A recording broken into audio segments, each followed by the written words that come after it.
Wherein the contract?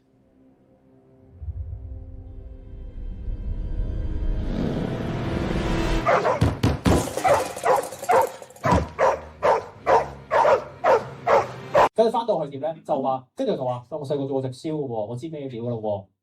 跟住就最後就冇做到啦。跟住就話，最後咧佢拒絕咗，當買咗個教訓。我想問下，我哋錯咗喺邊啊？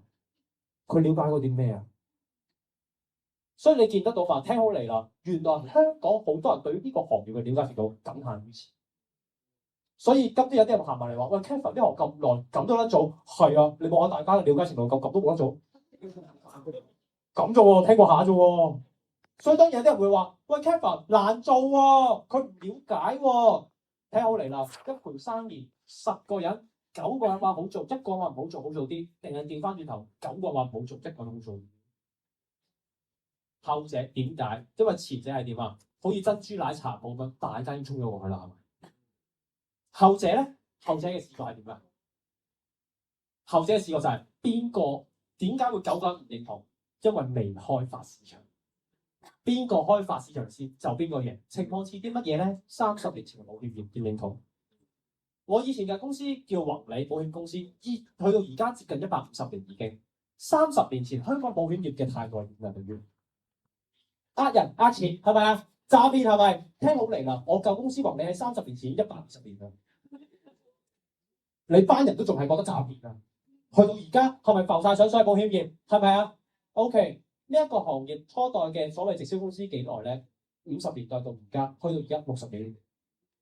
呢間公司20幾年，睇唔睇得到啊？呢一個行業係嚴重地大落後。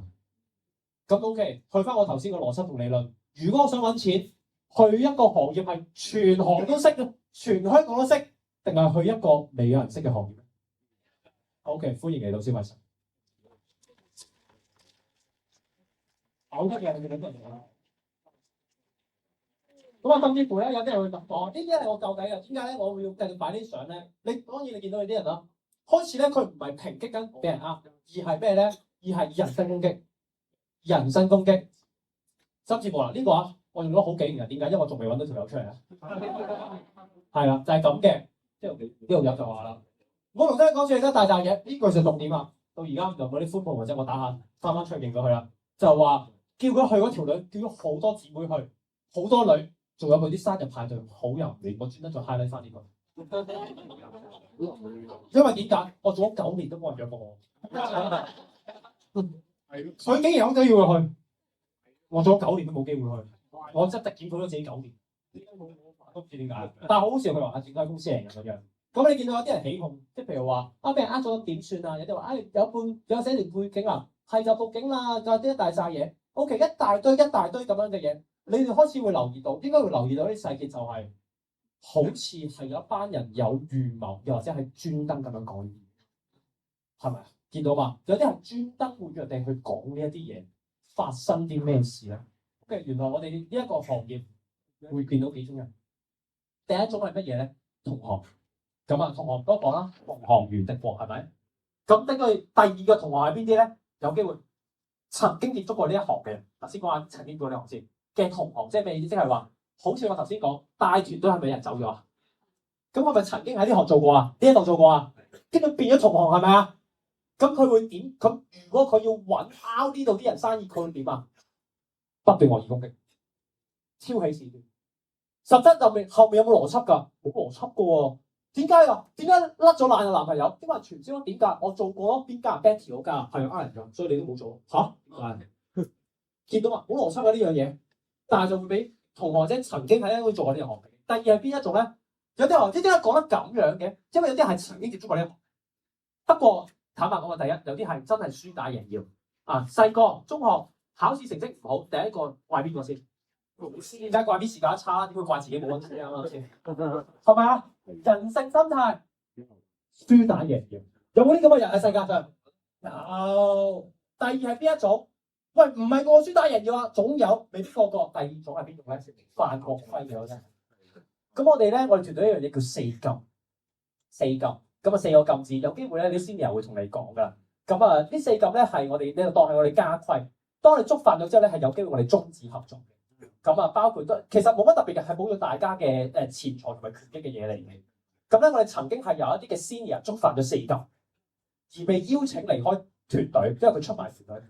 OK， 佢本身揾到下錢，因為有啲嘅貪念想揾更加多嘅快錢，結果觸犯咗規矩，俾人邀請離開團隊嘅話，你諗下佢咩心態？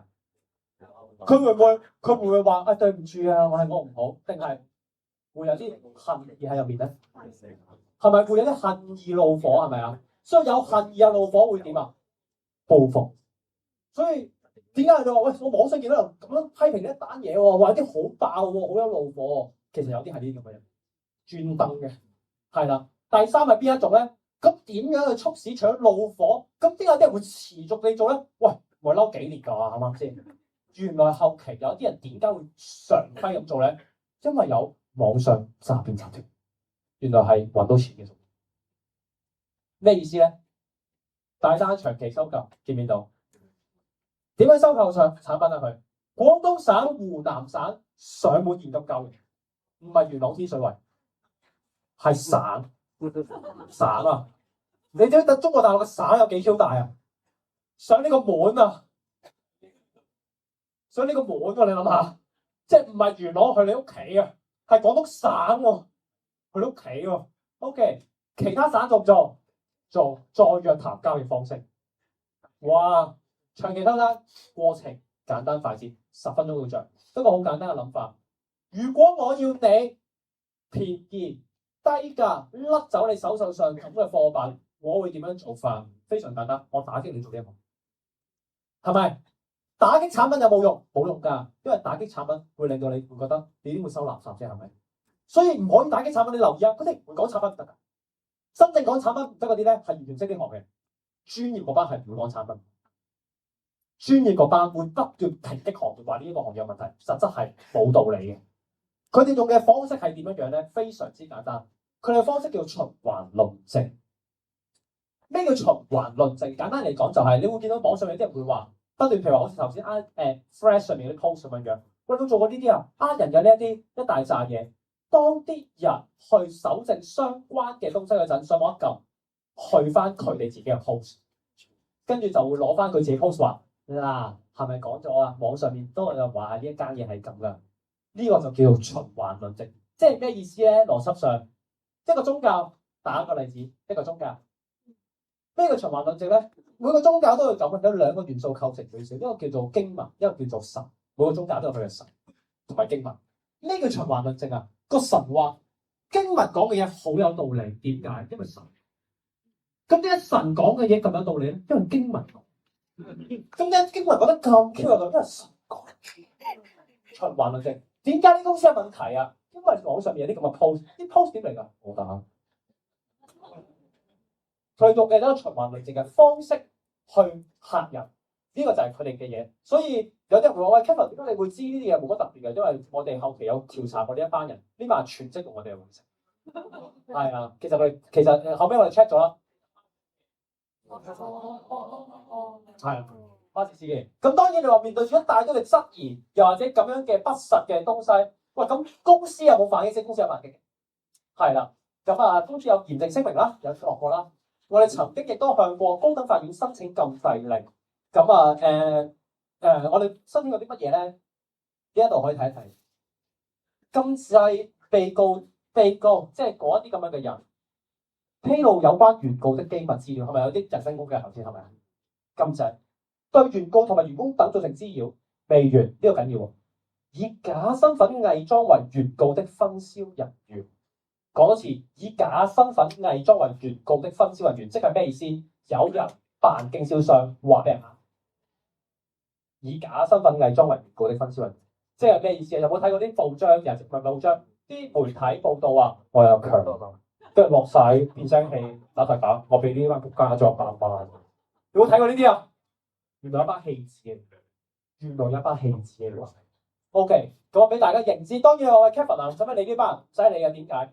因為佢哋目標就係想打擊我哋。我哋點解唔理？我哋點解可以有壓制？我哋非常簡單，完全唔理佢啲 post， 冇俾佢賺流量。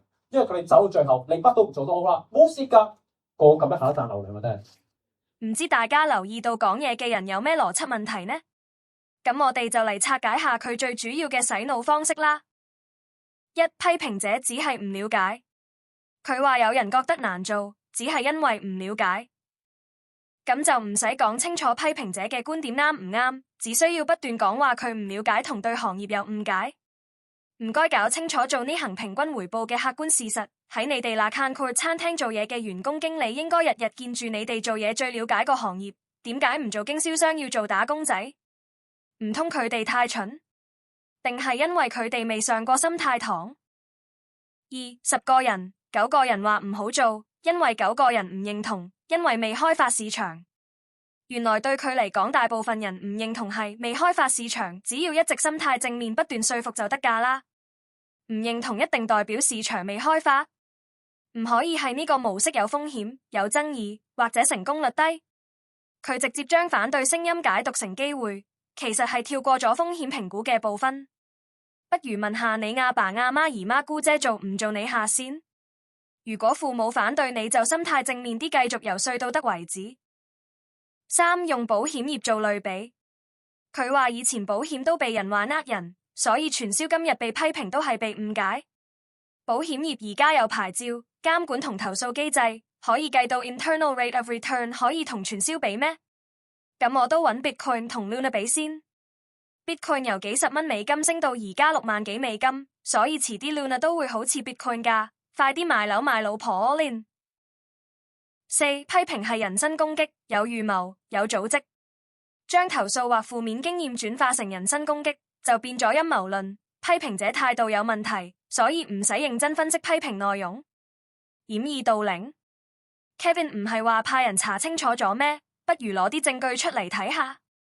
總之 P 仔死硬唔肯俾錢，唔接受你嗰套就係態度有問題，或者有預謀、有組織。你哋嗰套約 P 流程有冇預謀？你哋嘅 ABP 戰術同 P 仔禁室培育有冇態度問題？五、前參與者係輸打贏要或者報復。佢將離開或者投訴嘅人講成失敗者、怨恨者、報復者，係輸打贏要，所以報復，所以對於批評論點戴有色眼鏡睇就得。問題係前參與者可能正正係最清楚實際成本、收入同壓力嘅人。如果呢個行業咁好做，點解呢個模式存在咗20幾年，入會嘅人數仲未超過香港總人口？最保守估計，假設模式係得嘅，延續10代，每個人揾5個拍檔，應該有244萬人做緊。六、網上批評可能係為咗賺錢。佢暗示有人靠打擊公司或產品賺錢。咁我哋聲明先，我哋完全係做義工嘅，因為睇唔過眼，所以企喺對立面。Kevin 哥唔好屈得就屈，不如攞啲證據出嚟睇下。我當佢哋真係收咗錢，同佢哋講嘅嘢本身係啱定錯有啲咩關係？點解你唔去評論佢哋講嘅嘢係啱定錯，淨係去屈人？你咁熟個行業，唔通講唔出佢哋錯喺邊？七、網上批評係循環論證。佢話網上負評只係同一批 post 被人反覆引用。你當我哋第一日上網，咁你想結束個循環，直接公布自己公司每年有幾多人加入，每個人每個階段平均收入係點，中位數同埋標準差幾多，平均招到幾多個拍檔，升級成功率係幾多咪得咯？點解唔講得？梗係因為數字唔靚啦，得嗰幾張自己俾自己錢嘅支票可以晒命。咁我講下咩係真正嘅循環論證啦。點解 member get member 傳銷賺大錢？Upline 講嘅。Upline 喺邊度聽返嚟㗎？ Kevin 同 Carrie 姐嘅心態堂講嘅。咁佢哋又係邊度聽返嚟呢？咪自己啲下線度咯。幾多人債務前身家破人亡，佢哋係唔會講㗎。